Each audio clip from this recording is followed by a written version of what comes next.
Good morning. Welcome.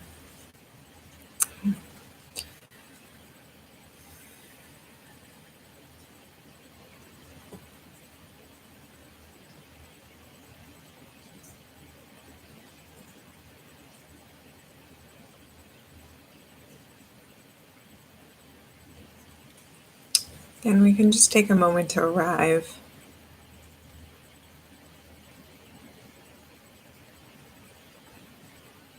letting go of whatever might have carried us into this moment.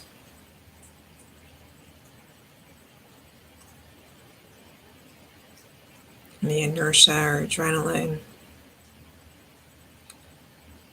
movement, thoughts.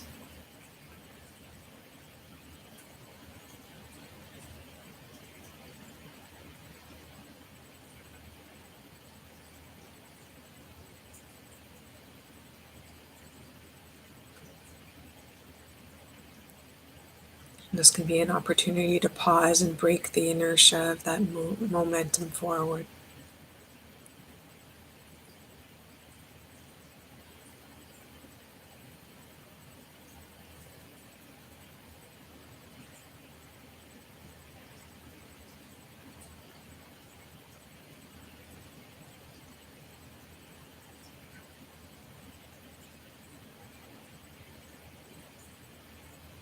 Bringing our attention into our breath.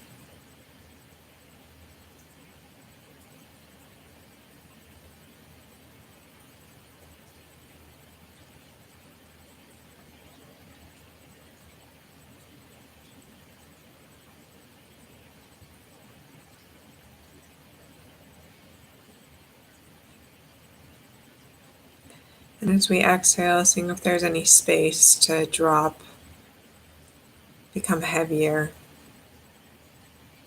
more rested and relaxed in where we are in the body, even in the mind.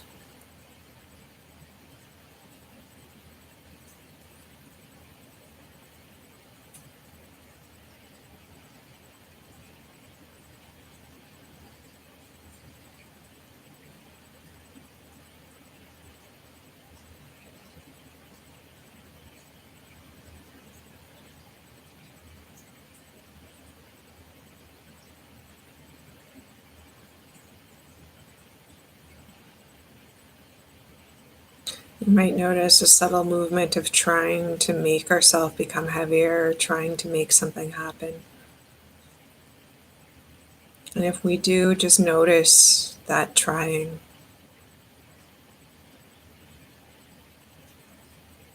And seeing if you can drop that too.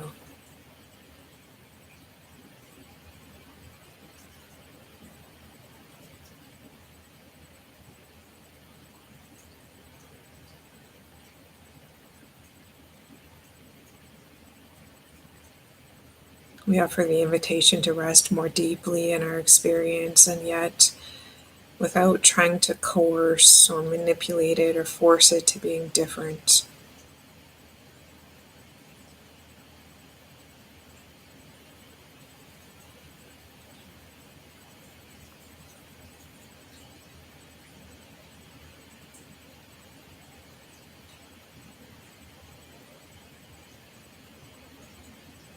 Might have become habitual to be in this constant relationship of trying to force or coerce our experience to be a certain way or our body to be a certain way.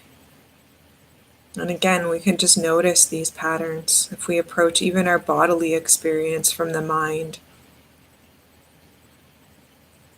with ideas of how it should be, could be, trying to push certain experiences into existence.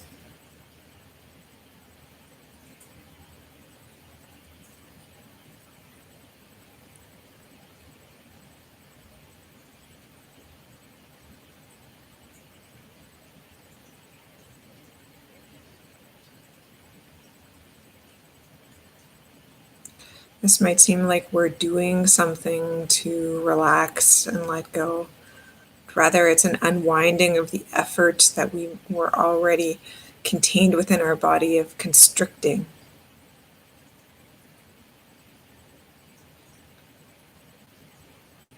Maybe in subtle ways, maybe overt ways.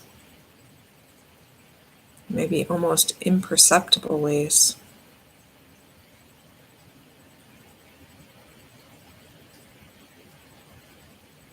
These unconscious constriction as if to defend or protect ourselves as we go about and maneuver our way through the world.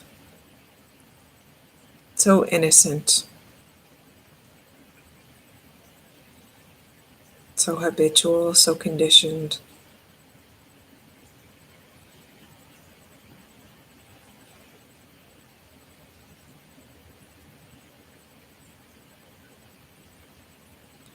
There's no need to shame ourselves or condemn ourselves when we notice constriction. We just notice these habitual patterns. And as we bring them into our awareness, offering this invitation to relax.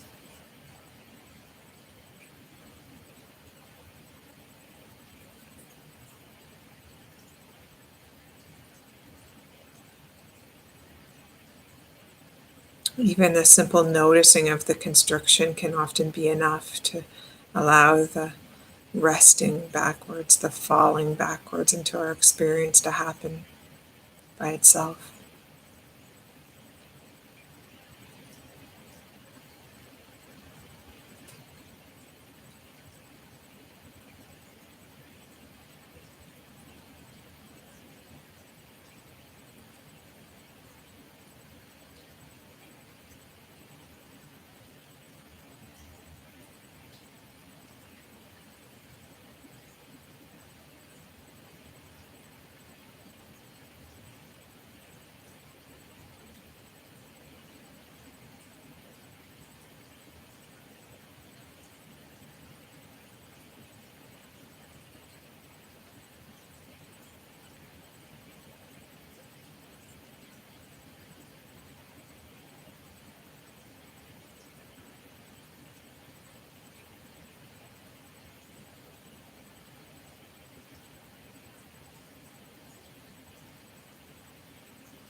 Just noticing if there's any expectation, if there's a desire creeping in of wanting to be more rested or more relaxed,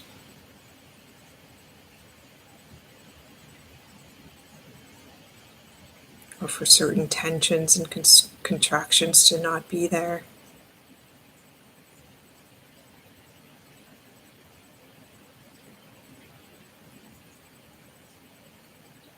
And just notice all of that without doing anything about it. Noticing what it's like to be with our experience without trying to control any of it, without trying to strategize or bring an agenda or manufacture it to be a certain way, to achieve a certain result.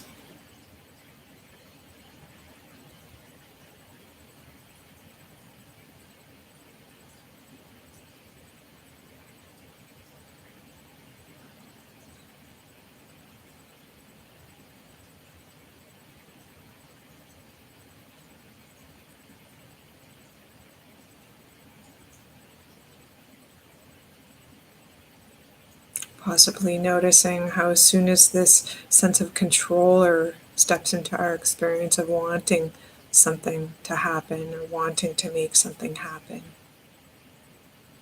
or efforting to make something happen, that again we separate ourselves from our experience.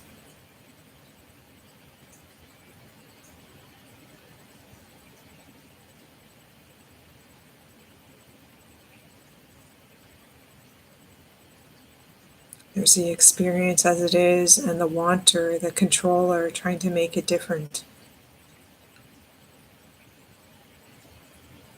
And we divide ourselves in two.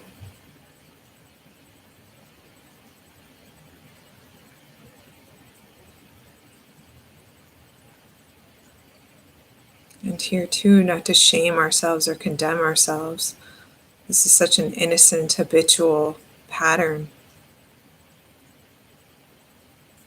This can be an opportunity to notice that dynamic, to notice how we separate ourselves from our experience. Possibly even noticing how that feels like in the body.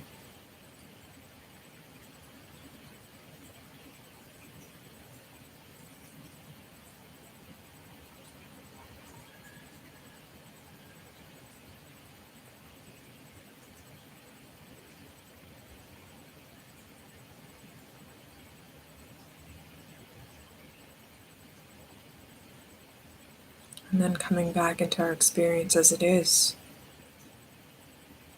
Just allowing ourselves to rest here as it is.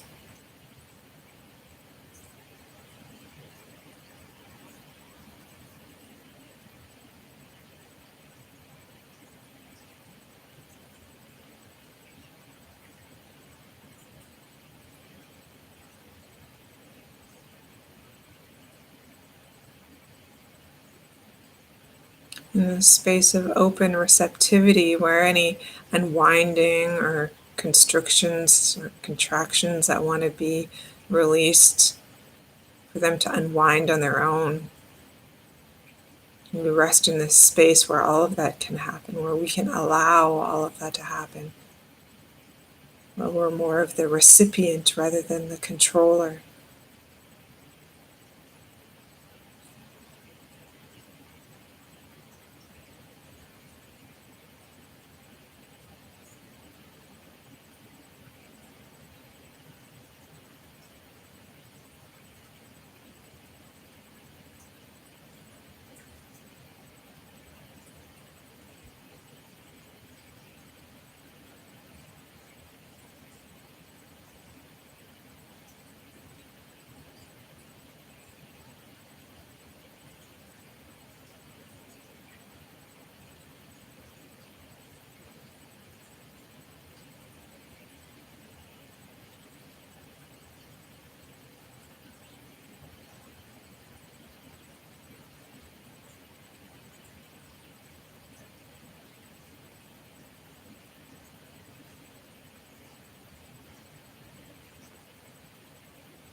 And if at any time we become restless or overwhelmed, this is for us to be our own guru and check in with our own experience. Maybe we need to open our eyes slightly or all the way just to come back and reorient ourselves, almost as if a restart,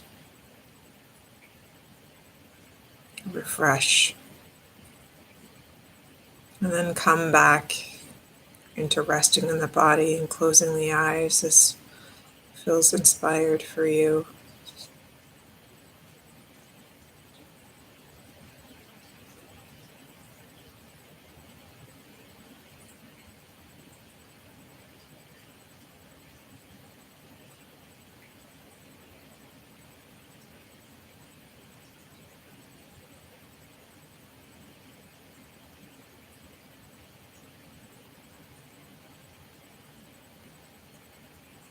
And to allow all of that to happen naturally, effortlessly, in a way where we're not, again, taking this place as the controller, just noticing how that can happen on its own without the sense of effort or coercion or even thought.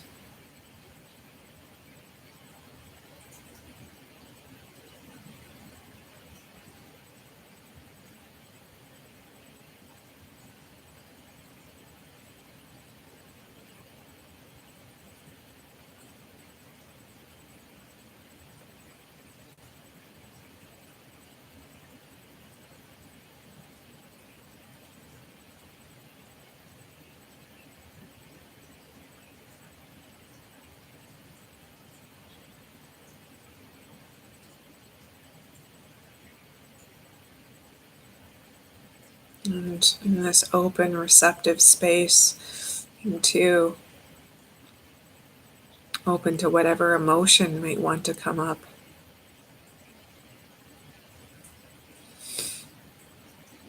Again, this isn't to force or contrive any experience. And sometimes as we rest back more deeply, all of these repressed feelings can come to the surface. Maybe that have been covered over by layers of thought or movement, activity.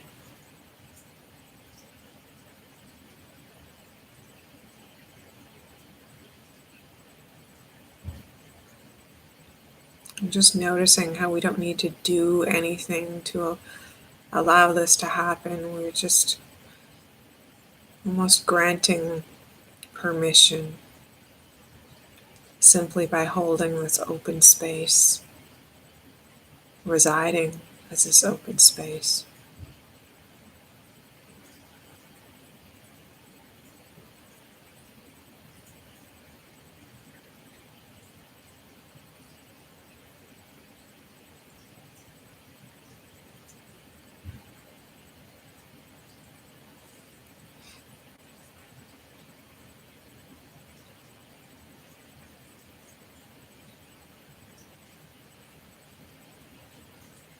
And even the word emotion might be too much,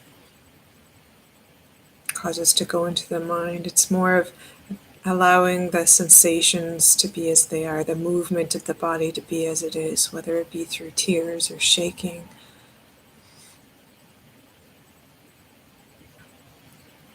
clenching certain body parts.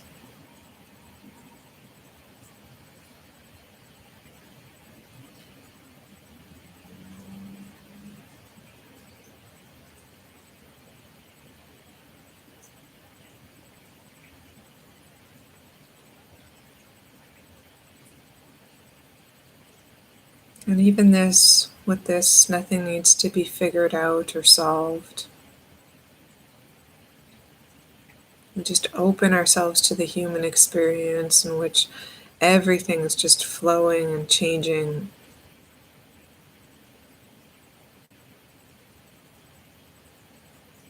So often, if we experience sadness or tears, we think something is wrong and needs to be fixed. Or if we feel angry and frustrated or fearful that something's wrong and we need to fix it, we need to understand it, solve it, figure it out.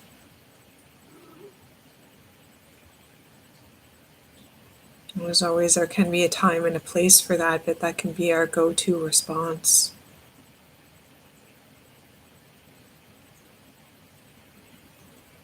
So often then we just separate ourselves once again,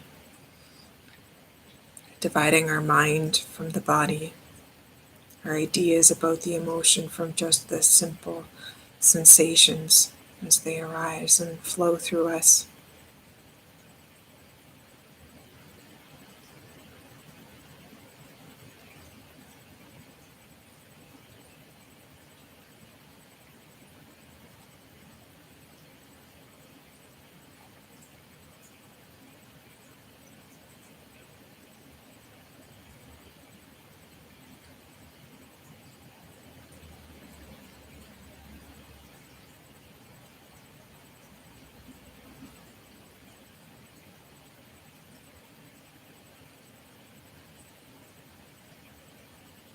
And even from this open, receptive space, trusting that whatever wants to be known, if something needs to be known to help us navigate this life, that it will be revealed to us in terms of these emotions. If they're calling for some action from us,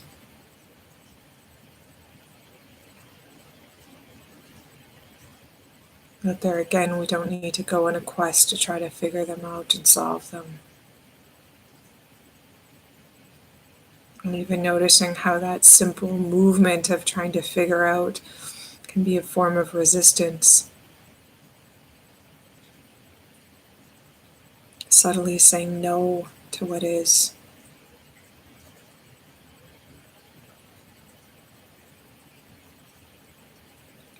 this conditional acceptance of the emotion. It's only okay if I understand what it is, what it's here for.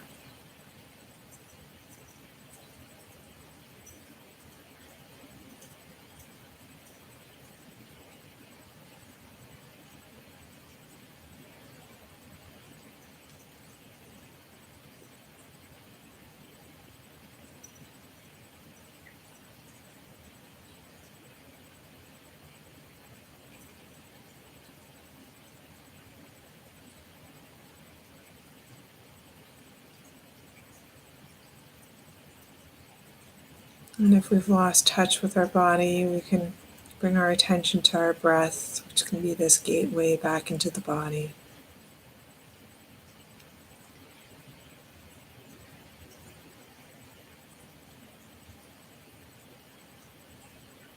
Once again, potentially coordinating this out breath, this exhale, with the deepening into the body, more restful.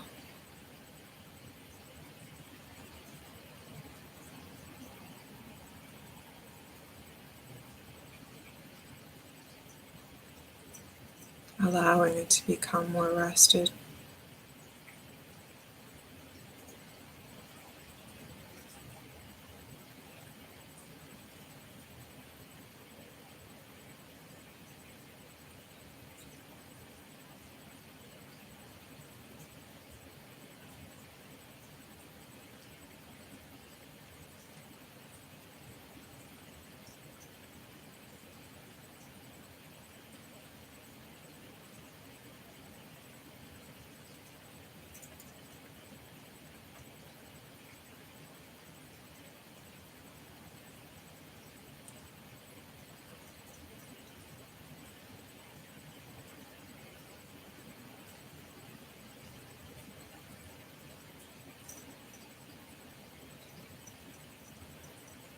Potentially opening ourselves to the seemingly external stimuli around us, sounds,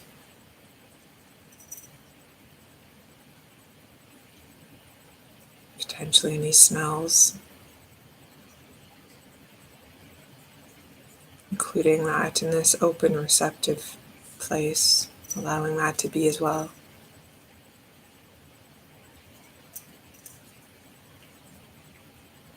Not separating that from our experience of what is.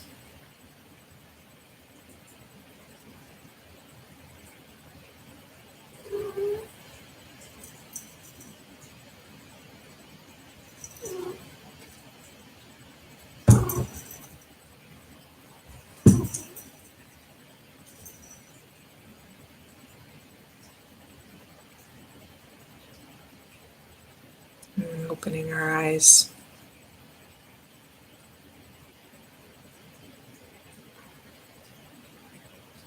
And as we open our eyes, including that as an extension of our experience, open and receptive to what's happening in the body, the sensations, the breath, the thoughts, as well as the sounds, smells, touch, sight.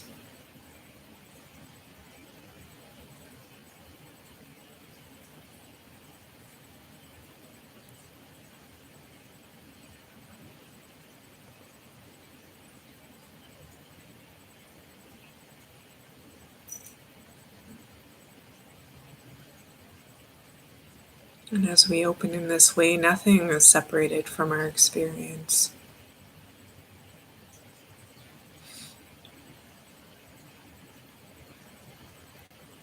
We don't divide ourselves in terms of our thoughts, our efforts to control our body.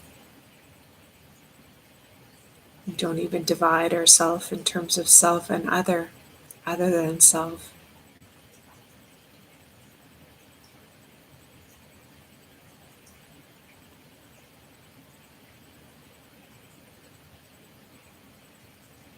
All of it is included in our experience of what is.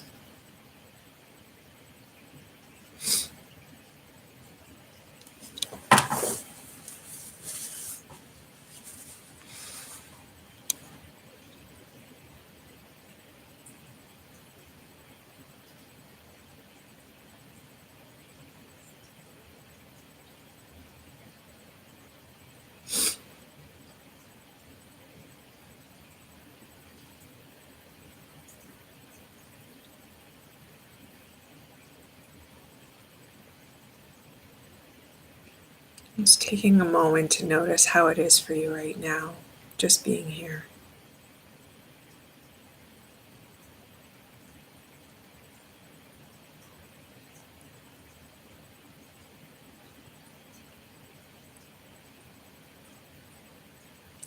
And notice so much not by going into thought and creating concepts and telling yourself what you like or don't like, or what's working or not working, but rather really noticing the rawness, through the raw sensations, what it's like for you to be here right now.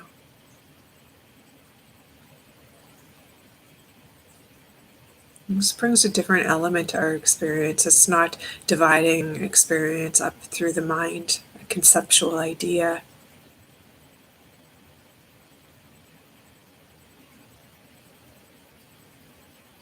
Of thought, comparing it to past experiences or what you think should or shouldn't be happening.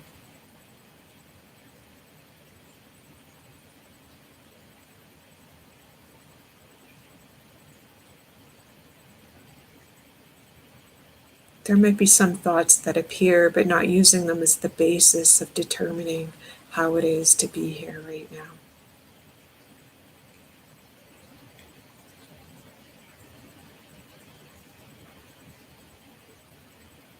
What it's like to be here right now.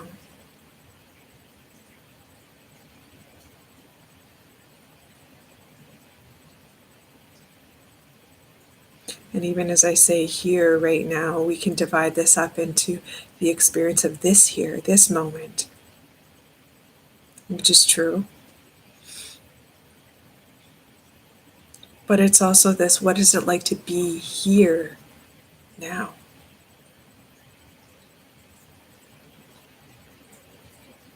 To be present now, to be available now. To life.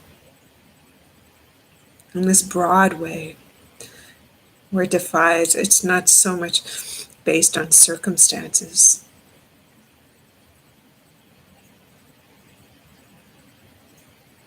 But noticing all of those little places of resistance where we hold out, where we don't want to just settle in right here, right now. Where we want to create a story out of it, or we want to use it to take us somewhere, or become something, or know something.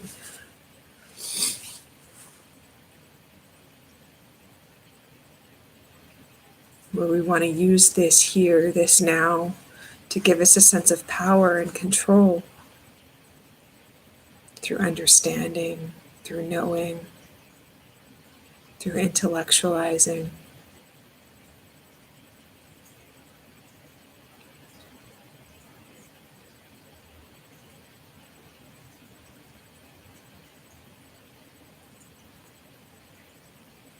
What is it like to rest in your being without any agenda that it needs to be any particular way, or without trying to do anything to control or manipulate your experience in any way? Without some end game in mind.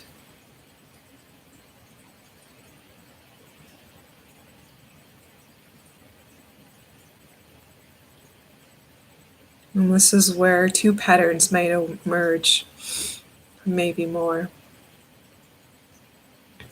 We might notice ourselves deepening by those very words in a place of rest and relaxation.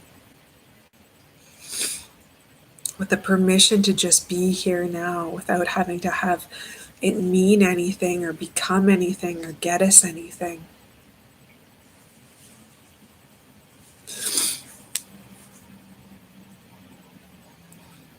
Or we might notice ourselves becoming more difficult for us to be here now.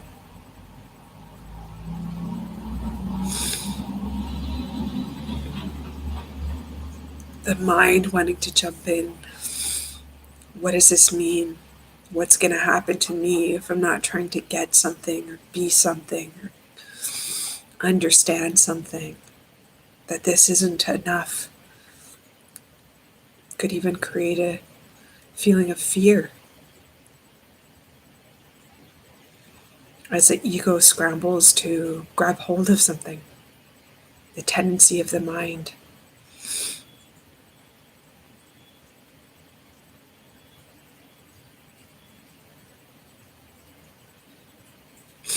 For me lately, I've noticed that it's been more of this.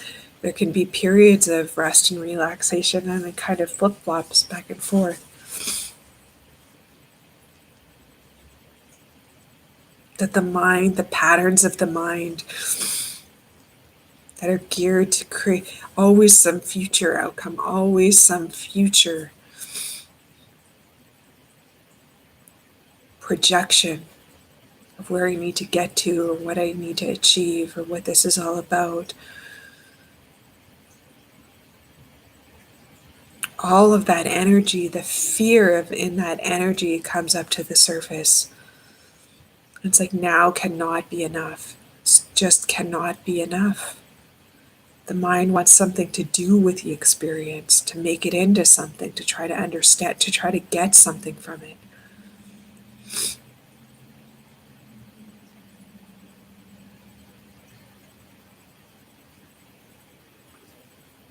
Brings up this sense of self that's contained in the thought that I am the one that figures life out. I am the one that solves things. I am the one that gets somewhere. And when we rest as this presence, that self can be caught scrambling, trying to ground itself somewhere when there's nothing to ground itself on, in just this here and now. When everything is allowed to be as it is, the breath, the sensations, the sights, the sounds, when we're not in resistance to it or fighting it or creating stories about it and what it means, there's nothing for the mind to grab hold of. All those old tendencies are exposed.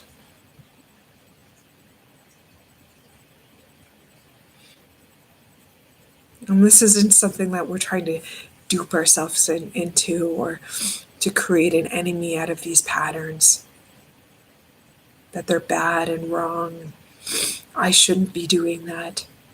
Again, that's more story. That's more I, the one that's trying to control.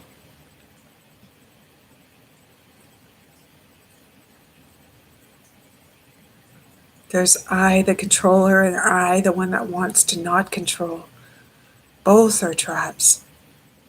Both are attempts to control.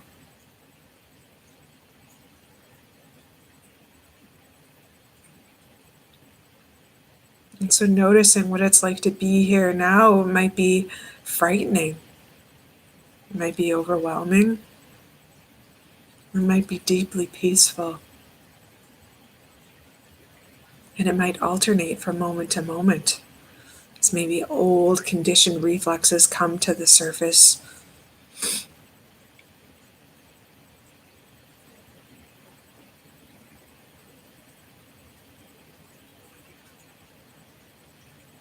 And this is so much of what happens on retreat when there's no out, no escape, all those habitual patterns, those ways of trying to do something becomes all those coping strategies that we do, all those patterns of the mind can't find their way to fruition. There's just this retreat so simple. There's everything is stripped away. And so sometimes those patterns, that's where we begin to see all those patterns. And these patterns aren't wrong. It's not that we need to berate ourselves for them. It's not that we need to try to then control them or make them go away.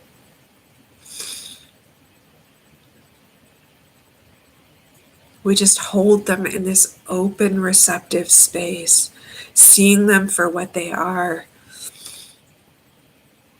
trying to keep us safe, trying to keep us in this place of being loved, protected, feeling worthy.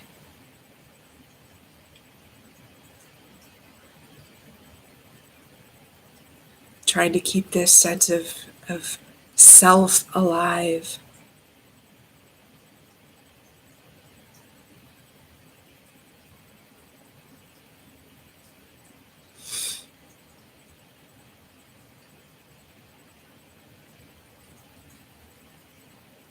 And it's not so much that we have to do anything about it, we just see it for what it is.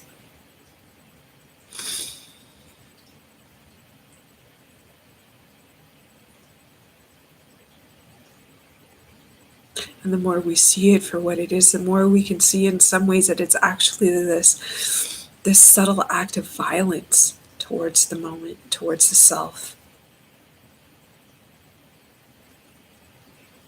I had this moment yesterday where I felt all of these uncomfortable emotions, and there just wasn't this willingness for me to be in them in the moment. And so many of the coping strategies have fallen away, whether it be going to food or having a drink or buying something or filling it in with some activity. When they are all stripped away, just like on a retreat, all of that energy contained within them, that those activities were covering over, come to the surface to be seen.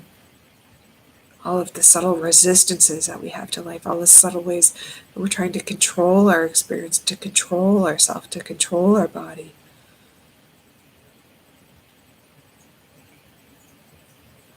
And it may seem like we have good intentions in doing so.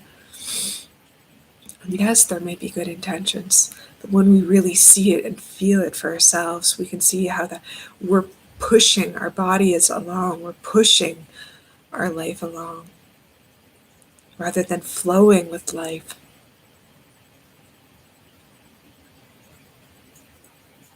And we might just begin to feel how that actually hurts inside us. It hurts when we're pushing, we're being pushed, we're constantly controlling our experience, contracting around certain emotional experiences or thought patterns or life events.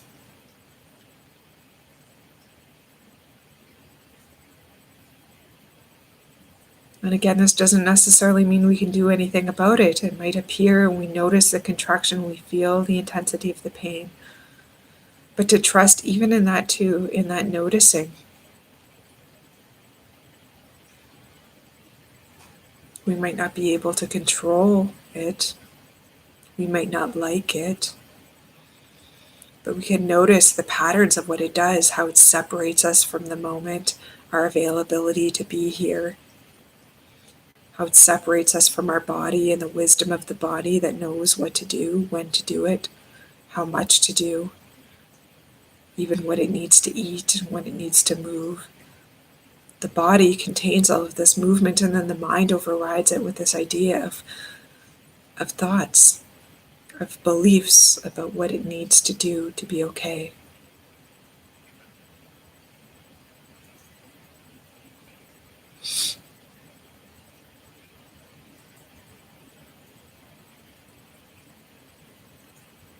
So noticing yesterday this overwhelming emotion coming up, and noticing the act of violence even of how I was then cleaning the house. Cleaning the house is this opportunity to divert myself from it. And sometimes when it becomes overwhelming, it's okay. It's okay to seek out some coping strategy until we're more grounded and able to come back into our experience. But even that, I watched myself vacuuming with such intensity, this like violence. It just felt so violent how it was all taking place. Not that I was throwing things around and smashing, not that kind of violence, but just this angst with which the activity was coming forth from me. That it was like this pushing against life. That life was going one way, and there was this me that was trying to push, trying to get somewhere, make something happen, get this over with. I don't want to be here. I don't want to feel this. All an extension of this, I don't want to feel this. And we might even be able to notice how we separate ourselves and try to control ourselves through our walk.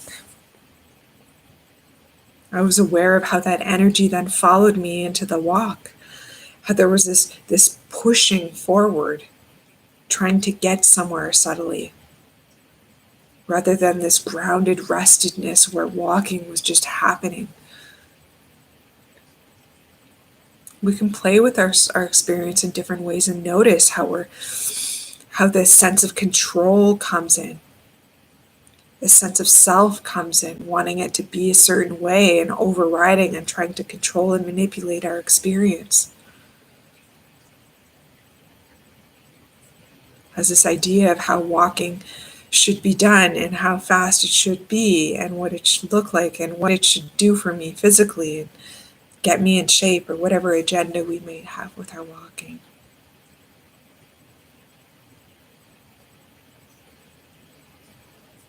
And again, it's not that we can't always have an agenda. We can't be doing exercise just for the sake of exercise.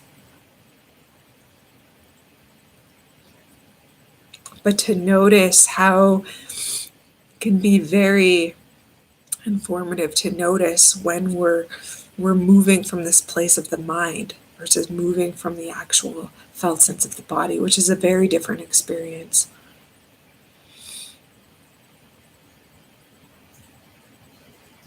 When we're engaging in an activity from the mind,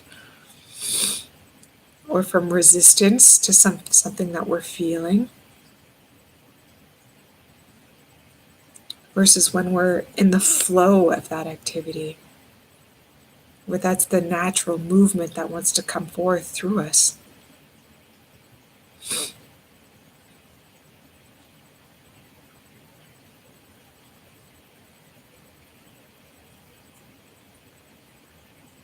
There can be even subtle moments, even within these YouTube clips, where there might be this, I can notice the movement into the mind that then tells me, no, it should be a certain way, or I need just this subtle movement back into the mind where then I'm conceptualizing ideas and have this idea of how this talk needs to unfold. Versus resting in that open presence and allowing the words to flow through. Sometimes we think if we rest in this open, allowing, nothing will come. I will never move, I will never speak,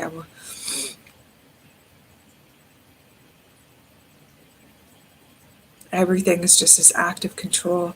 Well, then we begin to see that no, there is this natural movement that comes forth if we allow it, if we give it space for it to arise, as it will.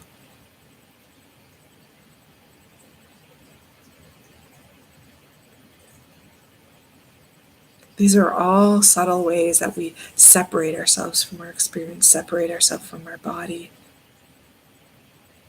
divide the mind from the body, and trying to override the impulses of the body, or even divide thought from mind.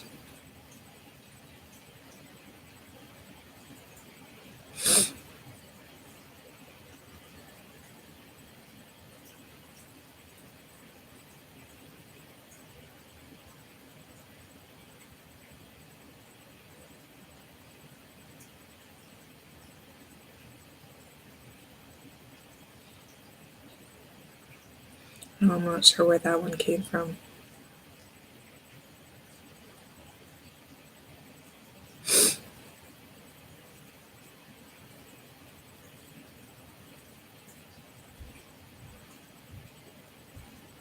Because how we try to override our experience through our thought processes, what we think should be happening, versus resting in this big mind, which is beyond our personal sense of self,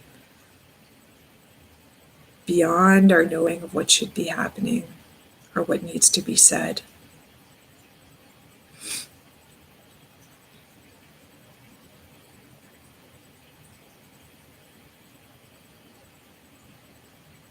And there's nothing wrong with thought, but when we can begin to notice how thought is filled with all of these ideas, and we really look at the thoughts, the concepts that define certain things, we see that it's filled with all of these ideas of what it means.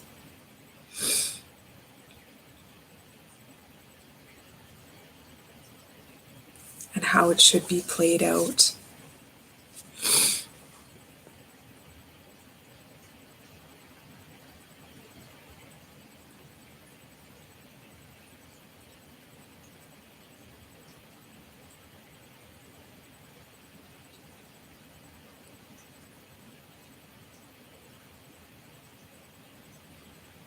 That every concept has a history to it. And even how that history appears, how that word is defined, the exact meaning that it has a unique flavor to each of us. We can assume that we're all talking about the same thing when we refer to something like success or failure or respect or dignity or worthiness or love or compassion. But yet we all have our own past that we bring into these words that influence how we see them and perceive them.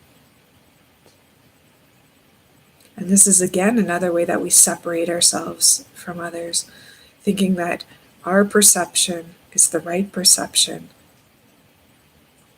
that our understanding is the right understanding. Not seeing the totality that we're all influenced by different factors, different life experiences that'll shape how we see certain things, certain events, understand certain words. And that there is no inherent right or wrong. It's just a different perspective, a different set of conditioning that's influenced how we've come to see or understand a concept. And this is why it can be so valuable to really look at the concepts that we hold dear and really see what they really mean, or what definition that we've given them.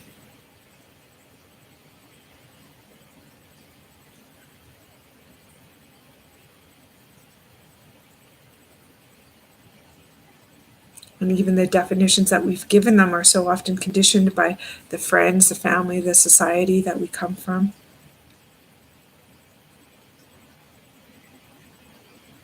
And that's something like honesty.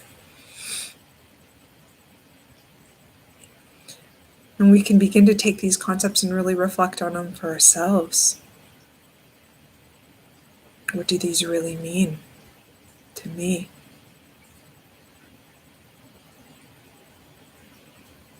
And not in a way, so often this idea of reflecting goes back into the mind, where then we take these concepts and reflect on them intellectually. What is a right and proper understanding?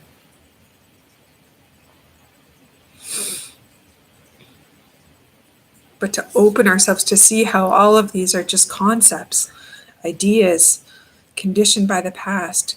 We open ourselves to the mystery of them, of each and every concept. Not that we have to take each and every concept and divide it up and look at each one. But as we begin to look at some of the concepts that we hold, we can begin to see how it's all this conditioned ideas of the past, of what we've been told. And we begin to open ourselves to the mystery of wanting to know, of holding this for not so much of an intellectual understanding, but the wisdom of the universe to inspire our understanding. And inspire our understanding so often happens, and not in a way that answers our questions intellectually, but through a knowingness within ourselves.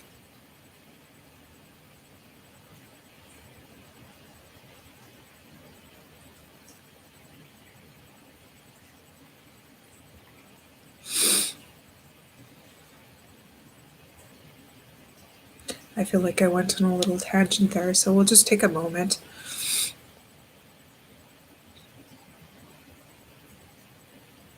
And again, just noticing how it is to be here right now.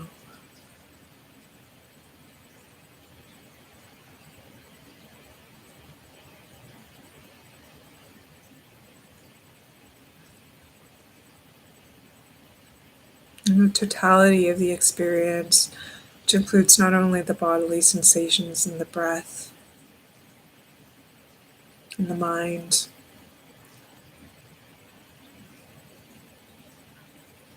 Also the sights and sounds around us.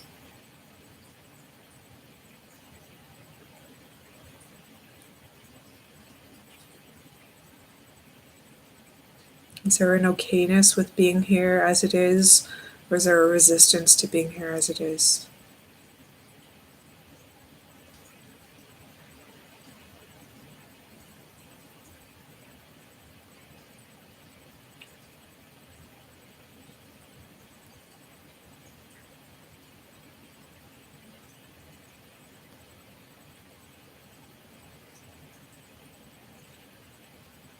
And even if there's resistance, this too is not under our control. We simply open ourselves even to the resistance, the not wanting this, not wanting to feel this, not wanting this, not liking this moment.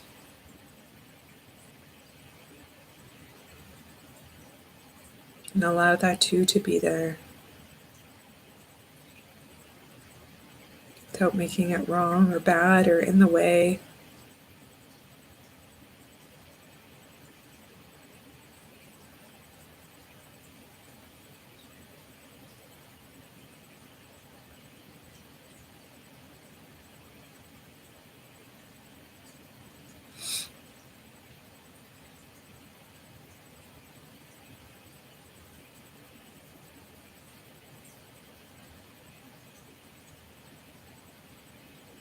That everything can be allowed.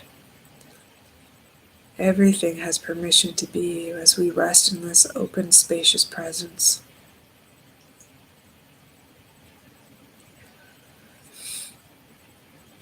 Or as we merge with this open, spacious presence.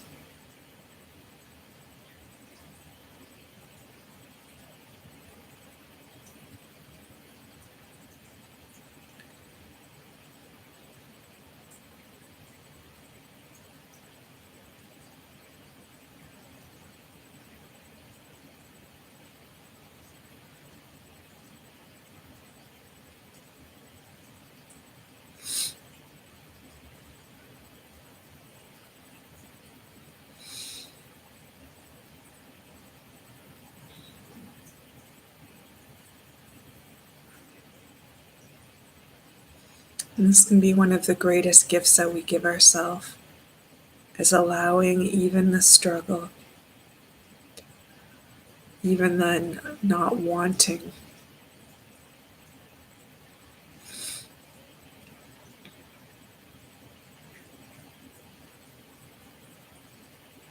where all of that can be okay, all of that can be welcomed, has permission to exist, rather than losing ourselves and berating ourselves that our experience isn't how we'd like.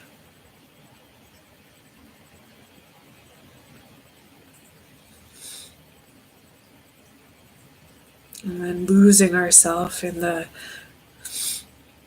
despair of that, or losing ourselves in the fight against that.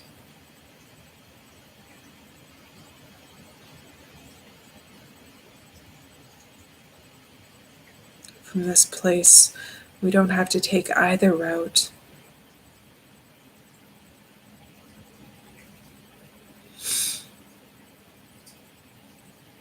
You can simply notice it as it is, that it's difficult, it's challenging. I don't want this, I don't like this. This feels like too much.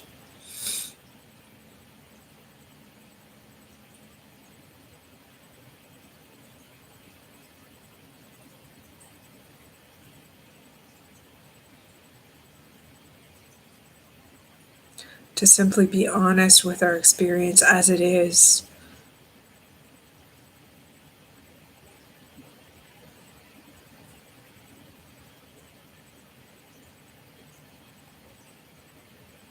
And the simplicity of how it is,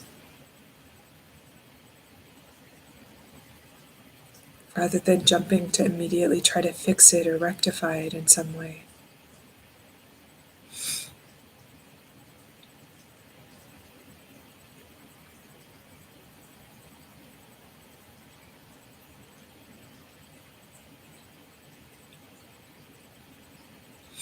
And that even as these patterns come out, just reflecting on myself, cleaning yesterday with this from this place of complete resistance to what is, that there was this part of myself that wasn't invested in that was noticing the whole thing playing out. And there's this part that's within ourself that's just noticing, even as we're in resistance, even as we're kicking and screaming and fighting our experience.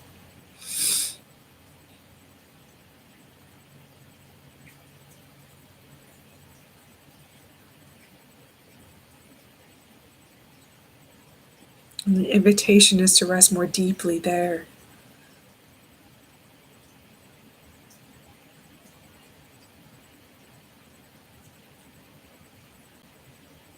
To rest more deeply in that part of us that's open and receptive to life, that doesn't have these ideas of how it should be, how we should be, or what should be happening, or what we should be feeling.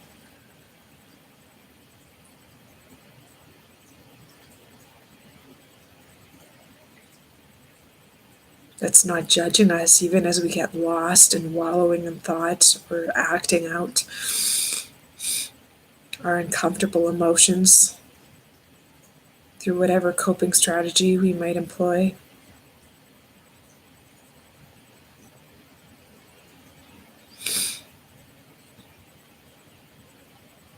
That part of us that isn't trying to control any part of our experience.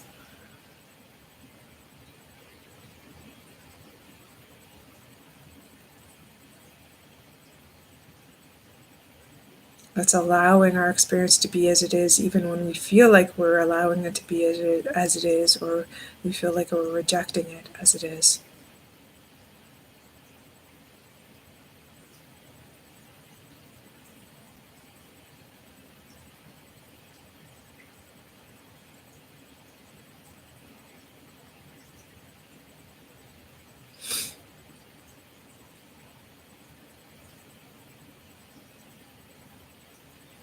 And every time we pause to be here and just see how it is to be here right now,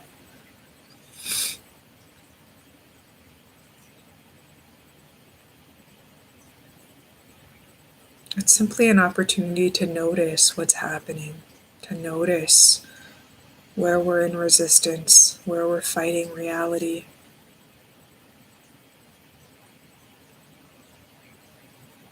Or where we're open, and what that feels like to be open.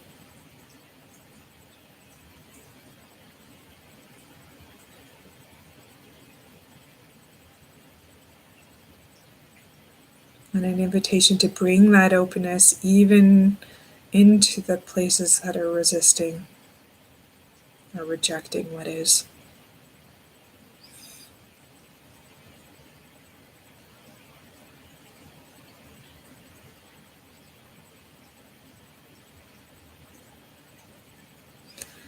And rejecting or dismissing or resisting what is,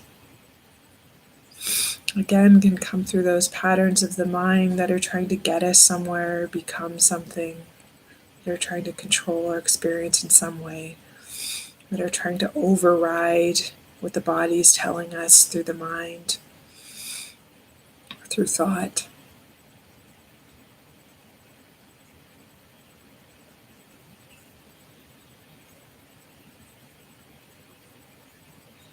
These are all subtle cues that we're resisting our experience as it is, or if we're caught in a story that continues to play out.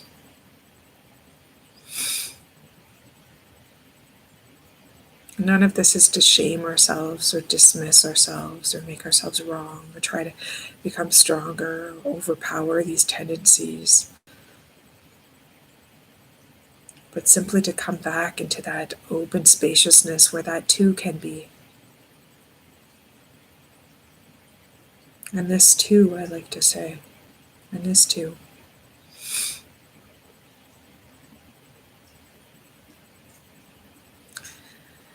Okay, my friends, thank you so much for joining. Namaste, and I'll see you tomorrow. Bye-bye.